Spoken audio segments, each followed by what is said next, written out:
Testing. What is going on, my peeps? Your boy Versatile is back after hours, back with episode 26 of Versatile After Hours. Yes, it's our first episode past 25, which was like the milestone, that spot, that goal, you know what I mean? So we're now on episode 26, and it's the visual podcast. If you enjoy the visual podcast, you want to continue to keep up with the visual podcast as well as my other videos about tech and everything, make sure you guys hit that subscribe button if you haven't already. Ignite the like button on this video, and make sure you guys hit that notification bell so that way YouTube keeps you informed when I drop videos. Yes, YouTube won't let you know a thing unless you hit that notification bell, so go ahead and do that right there. And if you can't catch the visual and you can only catch the audio, well then look up Versatile After Hours on your favorite podcast platform, and we will most likely be there. Now let's get into it. Housekeeping news. I was actually supposed to record this Friday night, and then we got the unfortunate news of Chadwick Boseman. Definitely threw off the vibe. I just waited till Saturday to record this and upload it on Saturday. So this is real time right here in terms of same day, same upload.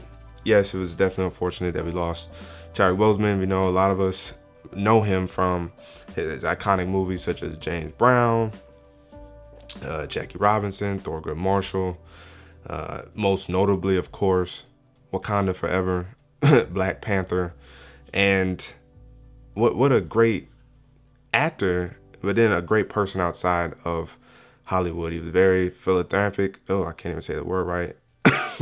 Philanthropist. He definitely was inspiring on and off screen. A lot of kids looked up to him.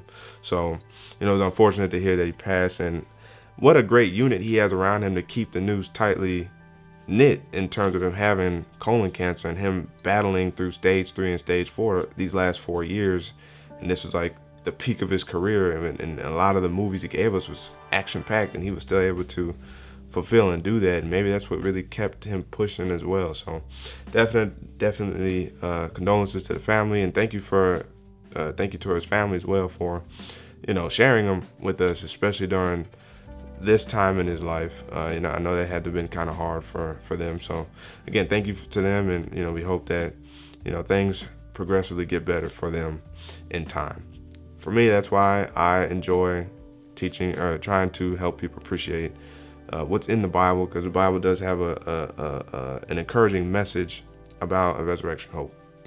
God bringing ones back, and so that's the kind of news we really need, especially in this year 2020.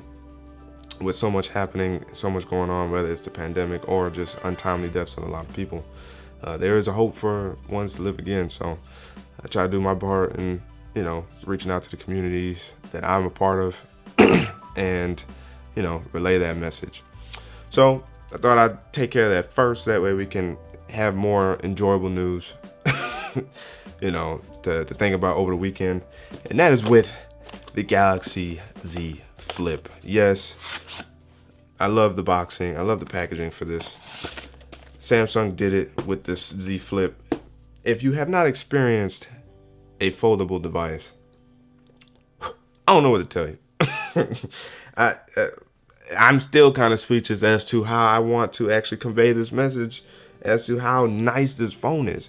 Now, keep in mind, this phone is $1,449. $1,449. It is, what's that, about $70 more than the 4G LTE model. But the reason why I would tell you to get this model over the 4G LTE model is because, one, 5G, if you do plan on keeping the phone for a while, at least you'll be ready to take care of the networks when they kick on. Now, again, I'm not as big of a proponent of 5G, but I have noticed that it does work when it works.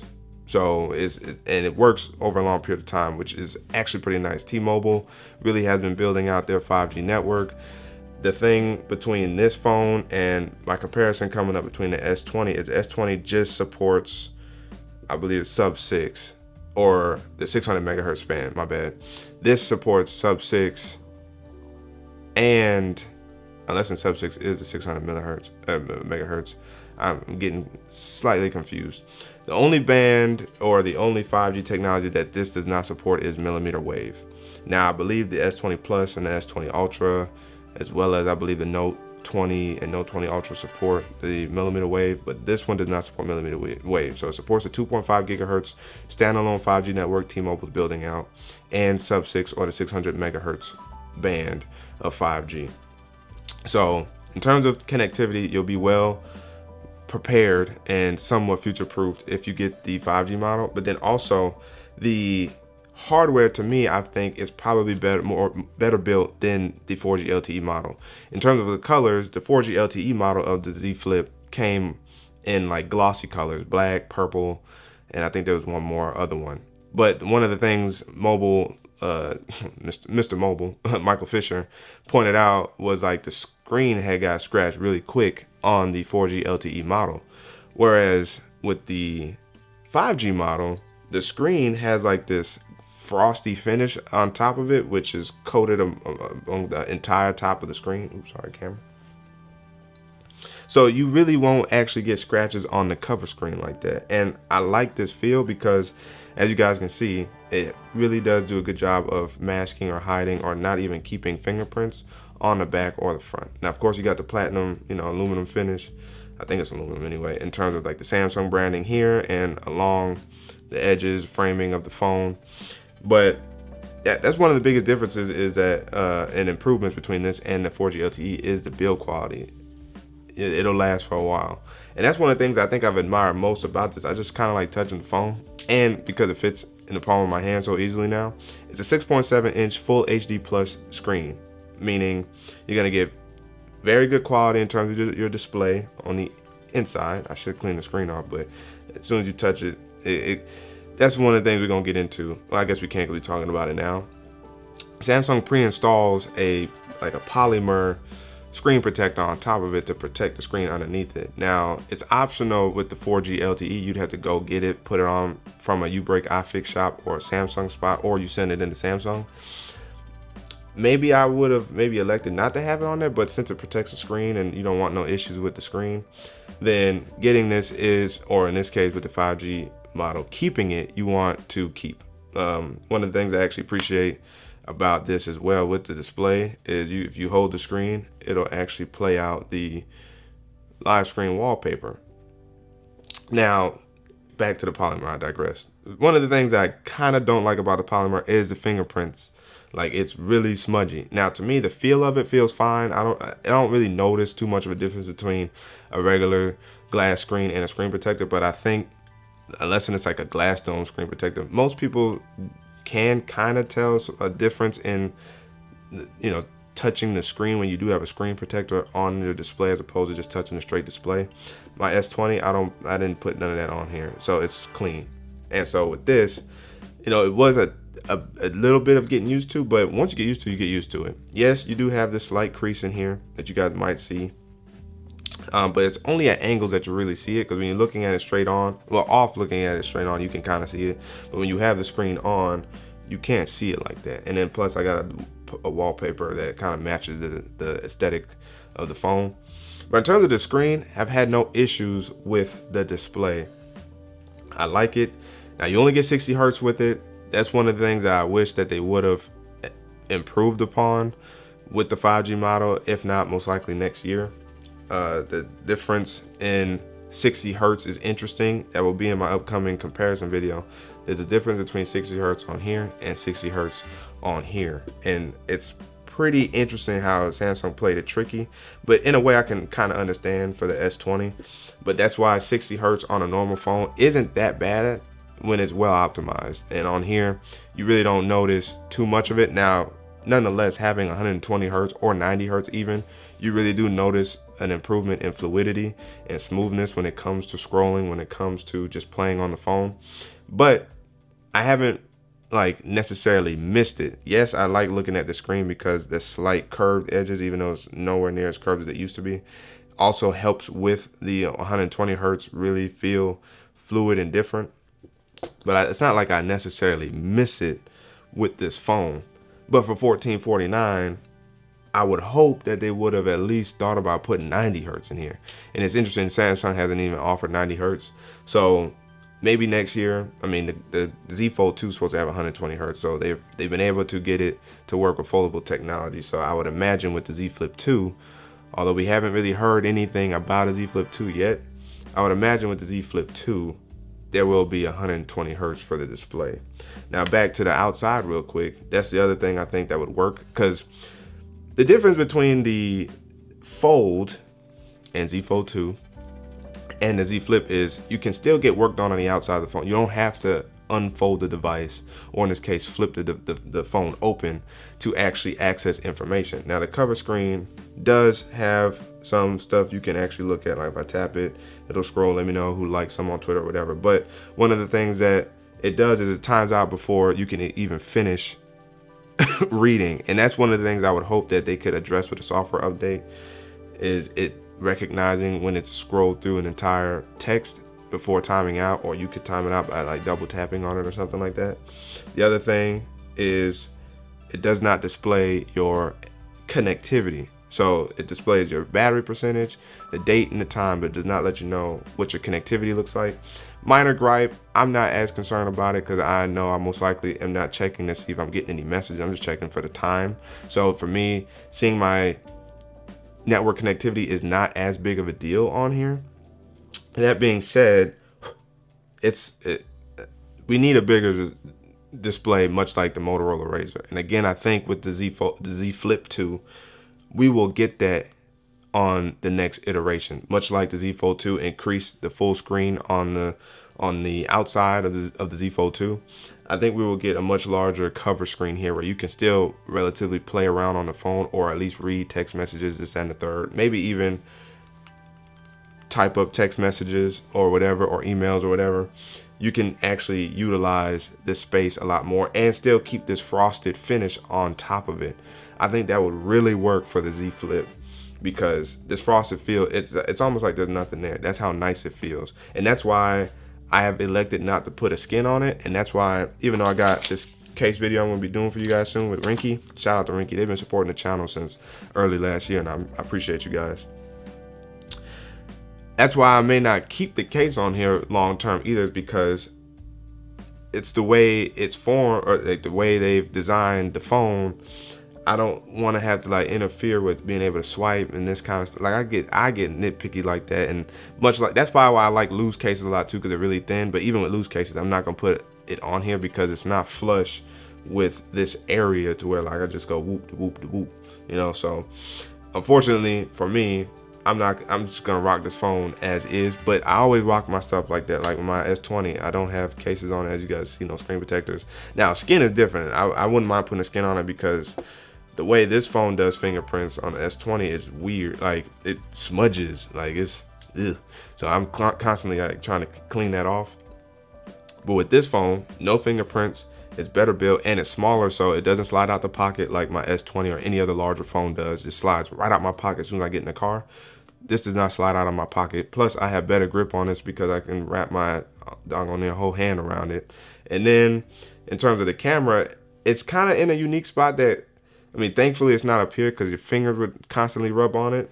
But every now and then, you know, if you're trying to open it, you might cross the camera and might have to clean it off. But the camera's in a decent spot. And speaking of the camera, I've only taken like 5 pictures with it. I haven't even been worried about the cameras on here, because I know Samsung does a decent enough job with their cameras to where social media posts and social media video is gonna work just fine.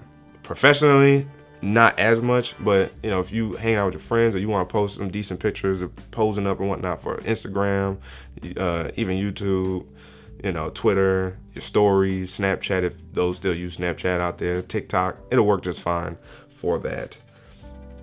Now, power button. I love the power button. At first I didn't like the placement, but then I also realized there was really no other place they could place it, and they didn't want to place it any higher because it's kind of a reach, being that it's a 6.7 inch phone when you open it. I do like the fact that it does have a fingerprint sensor built in instead of being in the screen. Now, one of the things that I like about the hinge is that it's firm and it's sturdy. I know I left the fingerprint sensor really fast. I like the hinge that it's firm and it's sturdy. The only catch is it doesn't make it easy to open and close with one hand as much, unless you got like like sausage fingers, you know what I'm saying?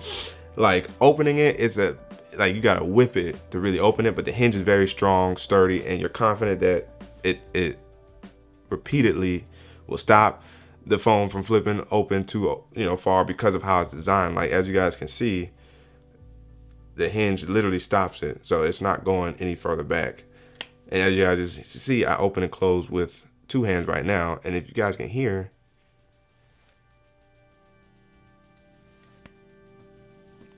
there's no like weird sounds in terms of the screen folding when flipping the device. I love it. Let's attempt one-handed right now. Boom. But see, it's like a slight hiccup because you got to really try to get your fingers underneath, this part right here or along the sides to just raise it up, and then boom. Now, once you kind of do it, the hinge seems like it kind of catches on to the fact that you're trying to open it one hand, and it seems like it loosens up some, and then closing it with one hand is like that, or you can close it like this, boom. Now, if you want to get that good clasp, bow, you see that like that, or hold it, boom. You know what I'm saying? So it's fun. It's addictive to be flipping the phone open and close like that. Now, one of the things I've also been highlighting on Twitter is the battery life. That's also why I recommend this over the 4G LTE. Now, I've heard from those who've had the Z Flip 4G LTE model that the battery was like subpar to like decent, or it wasn't that good. Now, again, it seems like whenever some of us regular creators get it, our batteries are relatively fine. I know countless stories of the Pixel 4 and 4 XL. People was trying to trash the battery, but then like, if I'm not mistaken, El Jefe had no problem with the battery. I ain't had no problem with the battery. There's a lot of people that really didn't have a problem with the Pixel 4's battery life. I don't even think Jay Williams had problems with the Pixel 4 battery life. Much is the same here with the Z Flip 5G. It's a 3300 milliamp battery. Could have been bigger, but then looking at the size factor, I don't think they wanted to make it any bigger. But if the battery in the Z Fold 2, and I guess Fold for that matter, is somewhere around 4,000, they could probably squeeze 4,000 in this body. I mean, it's also bigger, right? If you compare it to this, it's also bigger, right? 0.5 inches. This is 6.2 inch. But then like, it's thicker too. Now, it might just be because of the framing around the screen to help with the flipping technology. But they could probably fit 4,000 milliamps in this. And so that's something I think we're going to look forward to next year with the Z Flip 2. But for 3,300 milliamps, I get tremendous battery life. I don't think about the battery. Like, I take this off the charger and I wake up somewhere around 11 o'clock in the morning. I'm working on trying to get up a little earlier, but I wake up around 11:30 in the morning, take it off the charger, and I don't put it back on the charger till like 2 or 3 a.m. the next day, which is why I get up at 11 a.m. in the morning. So you're looking at, what's that, 14 hours, and I'm going to bed with 15, 20, 25% battery life left before I put it on the charger. That's very good battery life for a 14-hour span, and I still have plenty of battery life left, and I've used a bunch of screen on time. So anywhere, even at the start of the battery, I told you guys, like, I was at 5% on this, like, well, less than 10% when me and my wife left home and went to downtown Charlotte, or uptown Charlotte, however you want to say it. We were gone for about 2.5 hours. The phone survived the whole 2.5 hours off of less than 10%. And then when it hit 5%, it even trickled further. I didn't put on no power saving. I didn't do none of that. And when I got home and put on the charger, it hit 1%. So like, standby time and the battery optimization is very, very key. That's one of the things I always talk about, I always more or less preach about when it comes to phones, is stop paying attention to the size of the battery and look at how the company has optimized their software to work with the battery, because Google has gotten a whole lot better with that. As you guys have heard with the Pixel 4a, it's got like what, 3100 or 3300, and that phone lasts forever, right? 60 hertz 1080p, I believe, but the phone lasts forever. But it's because of battery optimization and the software. And one of the things that Samsung has done a great job of is their software. Gone are the days of TouchWiz. We're a few years removed from that, and every year battery life gets better because their software becomes just a little bit lighter or just that much more finely tuned. And with One UI 2.5, it continues that with this. It's amazing. Like 2.5 hit my S20, and I've also likewise seen an increase in battery life on the Samsung Galaxy S20. So when you consider software optimization, when you consider the battery life for this phone, and it's doing a good job, like what else can you really ask for? Again, no one's ever going to deny getting something bigger or a little bit better. And maybe kudos to the Snapdragon 865 Plus as well for being maybe better on battery life. I know Samsung uses 7nm size chips, which also are less battery hoggers, I guess you could say. So you never can deny getting bigger is better when it comes to battery, period. And that's what a lot of people's complaints with the Note 20 Ultra is that for some reason the Note 20 series fell short of the S line, and the only saving grace for the Note series has been the S Pen. Because outside of that, you don't get the same 100 times zoom or space zoom that you get on the S20 Ultra with the Note 20 Ultra. The Note 20 completely scraps 120 hertz, right? And I think it also scraps Quad HD. I think it's just Full HD Plus. The battery's small at 4300. The Note 20 Ultra is 4500. The S20 Ultra is 5000.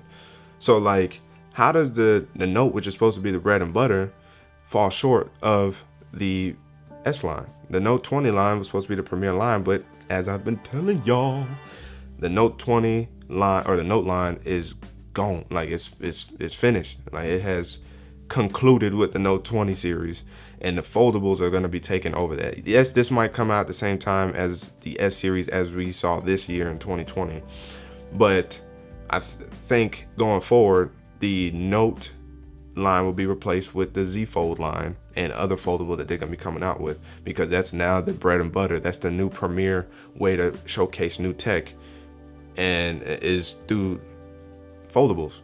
And Samsung is doing a good job with the foldables. I look forward to the Z Flip line continuing. I look forward to the Z Fold line continuing.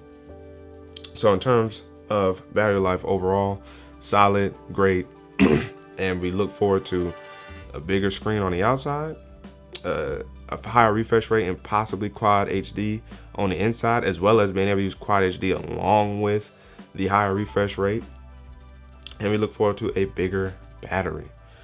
Facial recognition also works on here, just to throw that random in here. Facial recognition works just fine. Now I use it kind of Apple style, where it unlocks and I have to swipe up to unlock, and it unlocks fast just like that, no problems. I mean, overall, I mean, I'm still kind of speechless at the phone. I just like looking at it. I admire new technology like this. Now, is there a true, now again, I've only had the phone for 7 days. I've only had it for a week. So these are my week thoughts right now, and I'll have them better organized, in another week for my 2-week review, and then like in my month review later as well. So again, you guys looking forward to those. Subscribe to the channel. Subscribe. Appreciate y'all. But yeah, I'm speechless when it comes to this. Now, the Plus, is there a true pro or con over this phone, a standard slab, or the foldable? The one pro is that yes, you can fold a big screen, even though it's 6.2 inches. You can fold the Note 20 screen into this. That's what you can do. You can fold the S20 Plus screen into this. 6.7 inches folds into this. So when you're looking at pocketability or compactness, you're looking at something that doesn't take up much space in your pocket anymore, something that you feel more comfortable with. I think this is where the value comes in for a foldable such as the Z Flip or even the Z Fold 2 or Fold. They consume less space overall because of what they actually offer. But then on top of that, the design and hardware seems like it's built better than our standard glass slabs. These feel more fragile than a foldable device. Isn't that not interesting? Even with this having flex mode, where you can use this with YouTube, Google Duo, and other Samsung apps, and it displays split screening for like apps to multitask a whole lot better. when you consider something like this, a phone that can stay in position like this, right? You have a little boom like that. You can go a little further back like that. When you have a phone that can flex, so to speak, this is not a weird flex, okay? And you feel more confident in rocking this than this, especially as it is, naked, that says something. That truly says something, and that's something that I appreciate with the Z Flip 5Gs. I feel really confident in this phone. At first, when you get it, you feel like very, let me not, okay, whoa, okay, let me put it down. Oh, that's how you feel at first. But then after a while, you flipping it flossy style. You know what I'm saying? You flipping it flossy style. That's, bruh. See, it takes a little bit of a getting used to. Now, if I can do it really fast, boom, that was a lot faster. But that's the Z Flip after a week and what I think about it and what my experience has been so far. I will be dropping that case video, and I will be dropping my comparison between the S20. It's too good. And Bixby works with it closed. I gotta end with Bixby because I kind of jumped back on using Bixby because I forgot I like using the quick commands to like automate my home. Like I got the hue lights, and of course I got a Samsung TV, so it connects seamlessly with the network that we have at home. Using Bixby to shut the lights off, to shut the TV off, all that kind of fun jazz I can do with Bixby with it closed. And I have it set up to where I just press and hold the power button, and if you guys can see, you guys see the little Bixby icon in the cover screen. And now she want to play funny, but if I hit X, but if I do it again, you guys see Bixby right there, boom. So no, I know you didn't. So that's something that I appreciate as well, is that you can still use Samsung's functions with the phone flip closed and you'll have no issues. And that's something that speaks very highly of Samsung and their forethinking, or forethought, I should say. But yes, that's what I wanted to talk about on this episode, on this podcast episode, was the Z Flip 5G. How has it been over a week? Hope you guys appreciate and enjoyed it. Again, if you guys have any other questions or concerns about the Z Flip, let me know down in the comments below, and I'll address those in upcoming videos about the Samsung Galaxy Z Flip. But again, if you guys haven't already, make sure you guys subscribe to the channel if you're looking forward to the visual podcast, or even the audio podcast for that matter. If you got YouTube Premium, of course, you can play this in the background. You don't have to be in the YouTube app. You can still be listening to it, and it'll play through the ads. You don't have to watch ads. So check out YouTube Premium if you're not already subscribed to that. That also helps creators out as a whole because of the ads. So again, if you haven't already, subscribe to the channel, ignite the like button on this video, and make sure you guys hit that notification bell so that way YouTube informs you when I drop videos. Yes, YouTube won't let you know a thing unless you hit that notification bell. So go ahead and do that right there. And again, if you haven't already, subscribe to the audio podcast on your favorite podcast platform. But your boy Vrsatile signing out, and until the next video, we're officially closed.